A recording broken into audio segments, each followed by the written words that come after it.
The member for Brampton Centre. Thank you, Speaker. I move that leave be given to introduce a bill entitled Harvey and Gurvirs Law, an act to amend the Regulated Health Professionals Act 1991 respecting the provision of information of Down syndrome by regulated health professionals, and that it now be read for the first time.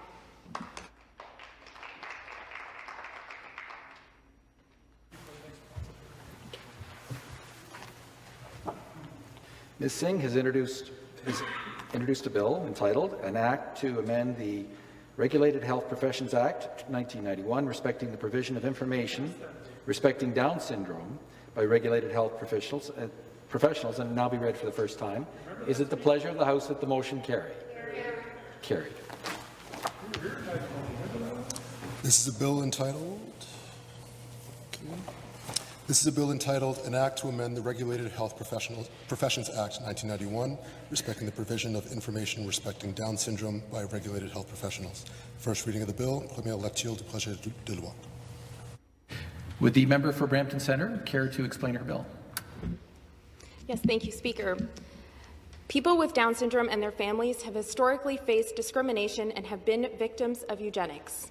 Discrimination often begins with the prenatal diagnosis of Down syndrome, when families are provided outdated, incorrect, or biased information based on antiquated models of disability. This misinformation reinforces negative stereotypes and can cause undue stress and hardship for families. And that's why, in honour of Canadian Down Syndrome Week, we are tabling Harvey and Gurvirs Law to end the bias and stigma associated with a prenatal diagnosis of Down syndrome. The bill amends the Regulated Health Professionals Act of 1991 to require that the minister ensure that up-to-date, evidence-based information relating to Down syndrome is made available to members and to the public.